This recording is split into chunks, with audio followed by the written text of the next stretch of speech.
காலையில 5000 ரூபாய் உங்க அக்கௌண்ட்டுக்கு வந்திருக்கும். இல்ல வரல. எதுக்காக இந்த பணம்?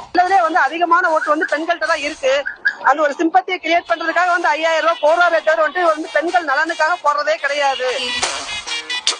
இந்த தொகையை வச்சு அன்றாட வீட்டு செலவுகள், மருத்துவ செலவுகள், கல்வி செலவுகள் என நிறைவு செய்ய இந்த திட்டம் வழிவகுத்துச்சு. நான் என்ன சொல்றேன்னா, அந்த 2000 தேவையில்லை, 1000 தேவையில்லை, 5000 தேவையில்லை.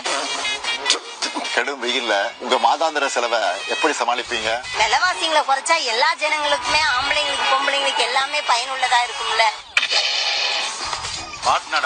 உங்க குடும்பத்துல நோய்வாய்ப்பட்டவங்களுக்கு மாத்திரை வாங்கி கொடுக்க முடியுமா? இந்த மதுக்கடையை மூடுனா இன்னுமே நிறைய குடும்பம் வாழும். அது மாதிரி நல்லது செய்யலாம். உண்மையாலுமே இந்த 1000 ரூபாய் நமக்கு ரொம்ப பெரிய விஷயம் கிடையாது.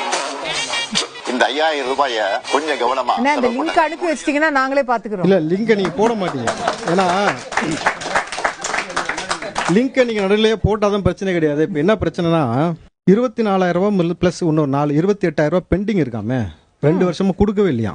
அதை எப்ப கொடுப்பீங்க? எது இல்ல இப்ப இது வரைக்கும் 2 வருஷம் ஃபர்ஸ்ட் 2 வருஷம் கொடுக்கல, பிளஸ் இன்னொரு 4000 உரிமை தொகை கொடுக்கல, 24,000 ரூபாய் பெண்டிங் இருக்கு. அதை எப்ப கொடுப்பீங்கன்னு கேக்குறாங்க. நல்ல ஒரு விஷயம் புரிஞ்சுங்க, நீங்க கொடுக்குற 5000 ரூபாய் ஒரு கரண்ட் பில் கட்டுறதுக்கு மட்டும்தான் சாத்தியப்படும் இன்னைக்கு இருக்க நிலைமையில. அந்த கரண்ட் பில் ரேட்டையும் ஏற்றி வச்சது யாருன்னா இந்த திராவிட மாடல், இந்த திமுக ஆட்சி தான்.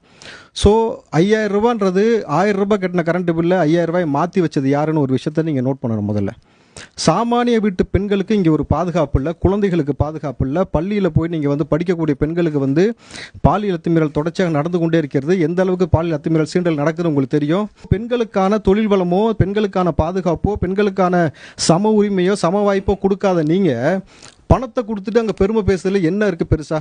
ஏன்னா இதை நான் சொன்னால் கூட நீங்கள் சொல்லுவீங்க. ஸ்டாலின் அவர்களே இந்த பெண்கள் சொன்னதுக்கப்புறம் அவர் ஒரு வார்த்தை சொல்லியிருக்கிறாரு, அதையும் கேட்டுருங்க.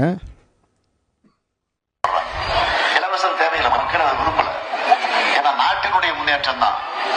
எங்களுக்கு வருவாயை நீங்க பெருக்கி கொடுங்க, எங்களுடைய வருமானம் பெருகக்கூடிய வகையில உருவாக்கி தாங்க, நாங்க வாங்கிக்கிறோம் அப்படின்னு சொல்லக்கூடிய காலம் இன்றைக்கு மக்களிடத்துல வந்துருச்சு.